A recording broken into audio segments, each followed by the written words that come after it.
What went wrong with the 2022 Twins? Who's surprised, and what could that tell us about 2023 and beyond? We're putting a bow on this disappointing year on today's episode of Locked On Twins.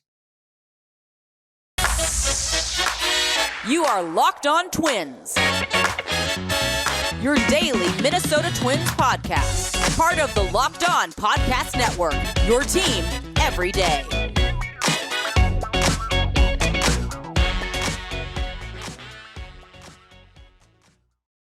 And welcome to the Locked On Minnesota Twins podcast. Today is Thursday, October 6th, and I'm your gracious host, Nash Walker. Thanks for making Locked On Twins your first listen every day on the Locked On Podcast Network, where it's your team every day, where you're free and available wherever you get your podcasts. Again, this is Nash Walker. Been writing at Twins Daily for 4 seasons. I've hosted a daily podcast now for 3 complete seasons at Locked On Twins. This is offseason number 4. Offseason number 4 at Locked On Twins. Again, on a daily basis. What went wrong? We're going to rank what went wrong this year. The top 3 things for the 2022 Twins, what that can tell us about the future. We got MVP, we got Pitcher of the Year, we got Rookie of the Year, we got Surprise, we got numbers we're going to look at to explain what happened to the Twins this year. Let's start with our most valuable player ballot. Number 5, I have Jose Miranda. 125 games. Jose hit .268, on base .325, slugged .426. OPS was 16% above league average. 1 win above replacement over at Baseball Reference for Jose Miranda. He, for so long, carried this offense in a lot of ways. Buxton was dinged up. Correa wasn't getting it done with runners in scoring position. Polo was not doing it either. He was also dinged up. Miranda was the guy for months. He was the Twins' best hitter for months. From when he was terrible, when he first came up, from the end of that, which was like mid-May, from that point forward, he was the best hitter for months on this team. Correa ended up being the best hitter in the last month and a half of the season, but Miranda for 2.5 months this summer was their best hitter. He was unbelievably good. One of the best hitters in the American League in that stretch. Very, very good as a rookie. Miranda Mania, it became a thing. Miranda Mania, he walks off Josh Hader, at Target Field. He had some really clutch hits. He kept coming through over and over and over at a time when the Twins weren't hitting outside of him, weren't healthy outside of him. So he comes in 5th. Obviously a building block for this team. I'm super excited for Jose Miranda's future. And I think a lot of people are, based on what we saw this year and what he did in that stretch as well. I think he's got to get a little bit stronger. I agree. I heard Baldelli or somebody say that yesterday, get stronger this offseason. A lot of warning track fly balls. Got to get stronger, get that 20-25 home run power, not 15 to 20. And I think he'll be really special. Also, defensively has to improve. He's going to go down to Houston and work with Carlos Correa this offseason to try to improve defensively. 4th, I have Gio Urshela, who played 144 games this year, hit .285, .338 on base, slugged .429, OPS plus at 121, which is 21% better than league average. And the last time a Twins third baseman who played at least 100 games at third base, the last time a Twins third baseman had an OPS plus that high, it was Corey Koski in 2003. He was 1 point over what Gio just did in 2022. Corey had a 122 OPS plus. Corey was my hockey coach back in the day here. So I always loved Corey's stats, Corey Koski, and Gio Urshela had one of the best third base seasons we've seen out of a Twins since Corey in the early 2000s. And that kind of says the Twins haven't had a lot of great third basemen in that span, but it also shows that Gio had a really nice year. He was over 3 wins above replacement. Really, really nice year. He comes in at 4th on my MVP ballot. 3rd is Carlos Correa. 291 he hit. OPS plus was at 140. It's his highest since 2017. The World Series year, also the scandal year. 5.4 wins above replacement. He was a 7-win player last year for Houston, and we've broken it down and dissected it all summer. He didn't get it done. He disappeared at times this year when the Twins really needed him. Down the stretch, he was very good, and everybody around him sucked. And that's the theme of this, right? Miranda was so good for months, everybody around him was bad. Correa was so good at the end of the year, everybody around him was bad. It never quite lined up offensively, especially in the second half. Correa comes in at 3rd. I thought he had a really solid year. And I think, again, I would trust him to hit with runners in scoring position in the future. I would trust that he's going to be fine with runners in scoring position moving forward, because what it's shown us is it's not predictive. It's not predictive. You're going to usually hit what you would hit otherwise with runners in scoring position. I think Correa is going to be fine. I'm fully on board with the Twins giving Carlos Correa a record-breaking extension. I think he's wonderful. Second, Yohan Duran, 57 games, a $1.86 ERA, 34% strikeout rate, 6% walk rate, almost 3 wins above replacement at Baseball Reference for Yohan Duran. Speechless rookie season from him. Speechless. $1.86 ERA in 57 games. He comes in at second because they wouldn't have even been close in September. They would not have been tied for first place in early September if not for him. When the team finishes 14 games out of first, the what if they didn't have this guy, that loses some of its weight, because if the Twins had won the division, we would have been, where would they have been without Yohan Duran? They wouldn't have been here. They're 14 games out of first place. Where would they have been without Yohan Duran? 20 games out, 21 games out of first place. I tell you this, they would not have been in the race in September because he was the only reliever for an extended period. Griffin Jax was as well. So not the only. Griffin Jax was part of that. But the only late inning reliever Rocco Baldelli and the staff could trust for much of the season. He was tremendously good as a rookie. Tremendously good. Number one, most valuable player. It would have taken either a amazing second half for somebody or a terrible second half from Luis Ariz for him not to win Twins MVP in my mind. And I did say a couple weeks ago, Yohan Duran is my team MVP. I was kind of riding a high after a great Yohan Duran outing.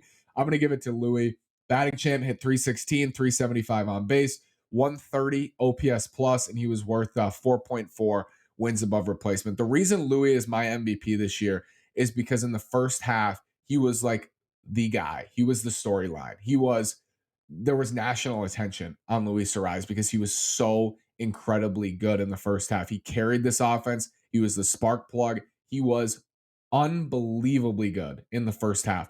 Down second half, still did enough to win the batting title. But that first half, the all-star level first half, he provided so much value within that. And I also believe he's the most valuable player on the season, because if you took him away, I don't know where I don't want to know where they would be if he had not played this year. Like if he had not been on the team this year, where they would have been. I don't want to know. So it's Ariz, Duran, Correa, Urshela, Miranda.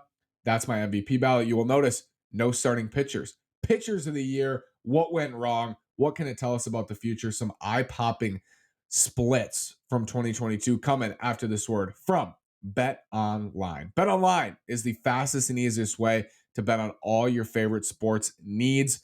As always, BetOnline remains your continued source for everything you need. All the information, they have live betting and up-to-the-minute scores for every sport out there. It's the fastest and easiest way to check in on all your favorite games and events, including Major League Baseball. The playoffs are coming up, MMA, boxing, and golf. Head to betonline.net or use your mobile device to learn more. Betonline.net is your number one source for football betting info this season. College football, the NFL, it's all back. You're going to want to play, not just betting, info, sports, information, anything you're looking for. BetOnline.net. Head over to BetOnline.net. BetOnline is where the game starts. Pitchers of the year, Yohan Duran is number one, clearly. Sonny Gray, I have second for pitcher of the year. It's tough between Gray and Ryan, 2-3. Sonny, 24 starts, 119 and 2/3, not enough innings, not nearly enough innings. Borderline, like baseline, you want 150 from Sonny Gray. But he did have a 308 ERA, 125 ERA plus, 25% better than league average, 24% strikeout rate. When he pitched, he was very good for the most part this year, but he dealt with the pec strain. He dealt with a lot of hamstring problems. He dealt with injuries. He dealt with ineffectiveness in the middle of games where he couldn't get through starts. He couldn't get deeper into games because he would break down in the fifth and sixth inning too often. Sonny Gray is second, though, pitcher of the year. Third, Joe Ryan, 27 starts, 147 innings, 3.55 ERA. Very solid rookie year for Joe Ryan. And, I talked at length about this after his final start of the year. But for a rookie year to be, 9% better than league average, 25% strikeout rate, that's a really good year. And I have him third. But the pitching overall, they need just more bulk innings from their starters. They need more bulk innings from starters in 2023. Rookie of the year, You guessed it. Yohan Duran is first, Jose Miranda is second, Joe Ryan is third. It's one of the best rookie classes, I think, most dynamic rookie classes we've seen for the Twins in a long time, in my opinion. You have the lockdown, late inning, high leverage reliever in Yohan Duran. You have a building block in the lineup in Jose Miranda, and then you have a building block in the rotation in a stable force in Joe Ryan. So those are my top three for rookie of the year. And then my biggest surprise on the season, it's got to be Nick Gordon. Nick Gordon is the biggest surprise this year. Cup of coffee in the majors last year really showed not much offensively, and I would argue defensively. This year, he bounced all around the field. He was healthy, hit 272. OPS was 13% better than league average. Hit for power, hit for average, drove in runs, and he almost had a 2-win season. He was 1.6 wins above replacement at Baseball Reference. Really nice year for Nick Gordon. And at times, him and Jose Miranda, they were the best. They were the best hitters in this lineup, where you look to them. And Correa was a part of that. But when Arise was struggling, Correa wasn't hitting with runners in scoring position, going through some slumps. It was Miranda and Gordon. Stability in the middle of that lineup, and they're both super young. Gordon was a rookie last year. Miranda's a rookie this year. Nick Gordon is the biggest surprise of the season. Shout out Nick Gordon. Ranking what went wrong and what we can learn from it. Number 3 out of 3. There's more than 3. 3 is philosophies. The philosophies around pitching, the philosophies around what they do in free agency and via trade. I think that's the third biggest reason why this thing fell apart. You can make this out in a couple different ways. It's third. It's third on a list of 3, right? I came up with 3 prominent, but it's also an issue. I think it's an issue, and I made that clear. They need more bulk innings from their starters in 2023. And if you don't want to give your starters bulk innings, you need a much better bullpen. Philosophy. We want shorter starts. You can't have shorter starts if your bullpen's bad. And we learned that this year. In free agency, I said this last night, it's time to go after guys you want on the starting pitching market. It's time to secure a frontline starter. They haven't done that. It's a philosophy that they don't give out those big deals to starting pitchers. I think that needs to change. I think investing in the bullpen, that needs to change. And again, we've seen some signs of that changing. So philosophies I have as third. Number 2 is an incomplete roster. Incomplete roster. We knew on opening day, I certainly knew on opening day, that this roster was they didn't fill every hole they needed to fill in the offseason. And they had a lot of holes to fill. They had substantial holes to fill because they won 73 games and lost 89 games last year. Of course, and they traded their best pitcher in Jose Barrios. Of course, you're going to have a ton of holes to fill. They had a ton of holes to fill. Some they filled with gusto at short with Carlos Correa. Sonny Gray was a good acquisition, but they needed more than that. They needed more than Archer, Bundy, Gray, Correa. They needed more than that. And maybe that's a bar that's too high for an offseason. And that was the argument of a lot of people. Like this team isn't good enough to even get close with a great offseason, that you can't fill all these holes in one offseason. Looks like that's correct. I thought they could, and I think they could have gone an extra length. I think they could have secured, Kevin Gausman or Robbie Ray or somebody, one of those free agent starters, Marcus Stroman. There were a ton of them in free agency before the lockout. They could have done that, I think. And that's why it's an incomplete roster. That's what went wrong. It wasn't complete. That's why they had an over-under at 81.5 or 80, whatever it was. They weren't viewed as a playoff team because it was an incomplete roster. I'm not using that as an excuse. Like, they had an 81.5 win total. No wonder they won 78. The reason they had an 81.5 over under is A, because they won 73 games the year before, and B, because this was an incomplete roster. And it was clear that they didn't have enough pitching to get it done, and eventually we found out a couple more moves might have made the difference. A couple more bullpen moves might have made the difference, but maybe not, because my number one reason is the health. The health is the number one reason. And this is not to take away from what I think was a failure on a lot of parts of the front office to build a complete roster in the offseason. This is not to take away from decisions that were made on the pitching front that were mistakes, clearly. But I think it's undeniable that if this team was 50% healthier, they at least would have been in this thing at the end of September. And you're hanging your hat on they were at least in this thing. Like, we should have higher expectations for them. The health of the roster was to me the biggest reason they collapsed in the second half. I'm gonna give you this number, and this in some ways I think proves my point. The Twins offense in the first half, weighted runs created plus, we know 100 is league average. And the reason I don't like to use runs scored or runs per game is because you have the Rockies, in the top 10 because they play at Coors. You have teams who won 15-0. Like, I just don't view that as a more reliable statistic than other statistics. Weighted runs created plus, an example of that is the Rockies. In the first half, they were a top 10 team in runs scored, but they had a 92 weighted runs created plus, which is well below league average. How do you create runs? How efficiently do you create runs, and how does that compare to the rest of the league? I think that's a great number to use. The Twins in the first half had a 114 weighted runs created plus. That was fourth best in Major League Baseball. 114 weighted runs created plus, fourth best in Major League Baseball. They were a top 5 group at creating runs compared to the rest of the league. Fourth. Their wins above replacement on the position player side, 15.8. That was seventh best in the major leagues. This was a top 10 position player group, and you could argue it was a top, 8, top 5 to 8 position player group in Major League Baseball in the first half of the season. In the second half, their weighted runs created plus dropped to 97. That's below league average, and it was ranked 18th in Major League Baseball.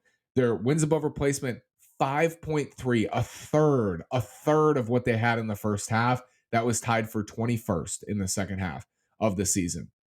The reason for that is because their guys got hurt. The first half of the season showed me on the position player side that they have the talent to score a lot of runs. They have the talent to be a top 5 offense in baseball. They have the talent with Kirilloff, with Buxton, with Correa at the time, and hopefully Correa long term.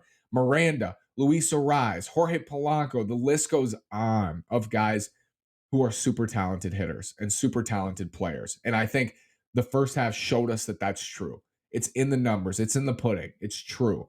In the second half, they fell off a cliff offensively. I think that's undeniable that it's because they got hurt, because all those guys got hurt. Everybody on that list was hurt except for Correa, basically, and Miranda, I guess. Everybody on that list was dinged up in some way in the second half.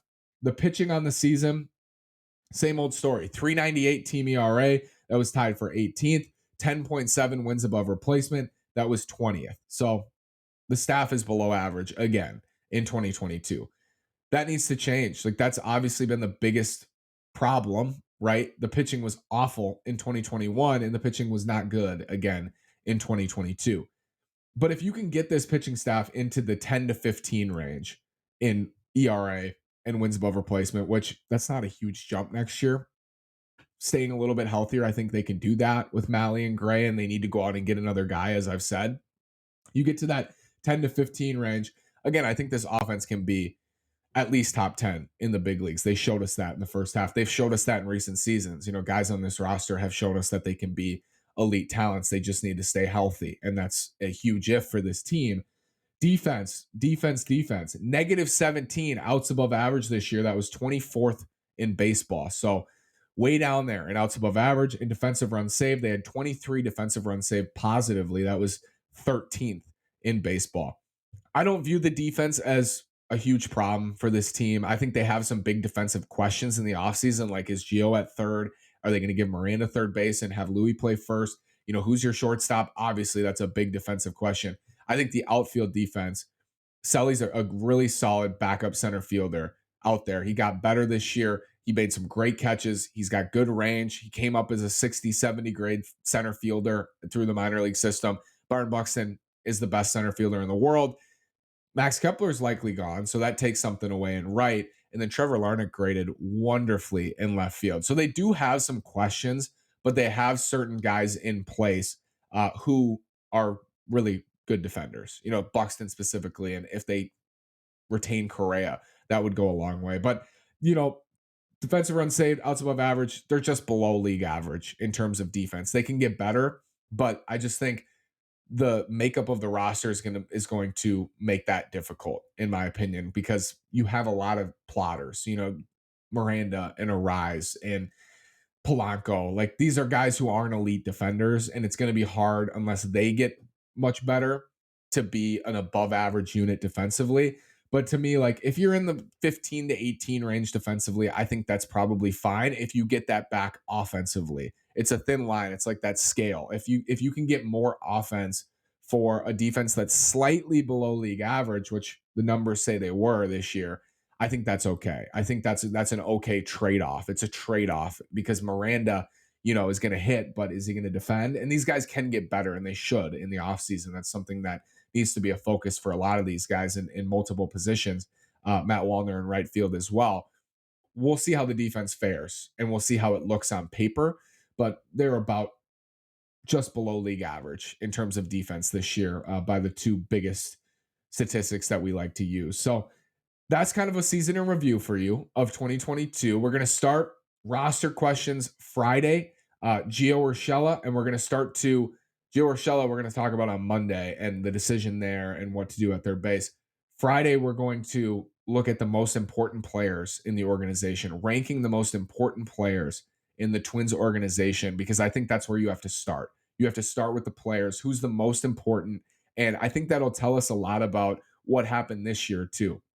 Most important players, a lot of them got hurt in 2022, and a lot of them you can't rely on staying healthy in 2023. We're going to look at that on Friday. Join me then. Thanks so much as always. And for those of you who missed the podcast Wednesday or have missed podcasts, I just want to thank you for all season long sticking in there with me, listening to these shows, commenting, interacting, your passion for the Twins, joining me. Thank you so much for the support of the show, and thank you for making Locked On Twins your first listen today. Now make your second listen the Locked On MLB podcast. MLB expert Paul Francis Sullivan brings humor, passion, and unique perspective on every team and the biggest stories around the league. Follow the number one daily league-wide podcast, Sully's Great, at Locked On MLB on the Odyssey app, YouTube, and wherever you get your podcasts. Thanks so much for listening. Have a great day. And as always, go Twins.